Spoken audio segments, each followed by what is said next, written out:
Welcome to Tenor Tech, where I solve the problems you didn't even know you had.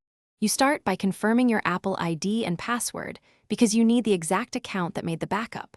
Once signed in, go to Settings and open iCloud storage to view the backup list so you know the date and size. This avoids restoring the wrong file. Make sure the device is on stable Wi-Fi and plugged into power. Backups and restores can stall on cellular and drain battery, so preparing power and network prevents mid-restore failures. You will now start the actual restore. First, erase the device to reach the Setup Assistant. This is necessary because iOS only offers iCloud Restore during initial setup. During setup, choose Restore from iCloud Backup, then pick the exact backup by date and size so you get the correct data. The device will download apps and settings in stages. Because of that, keep it on Wi-Fi and plugged into power, and let it finish. You finish by letting the device complete background downloads. Apps and photos often continue restoring after the main setup completes, so be patient.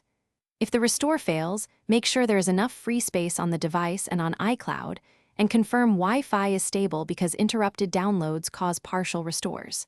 If problems persist, sign out of iCloud and sign back in, reboot the device, and retry the restore. If the backup is missing or corrupted, contact Apple support for account and backup recovery assistance.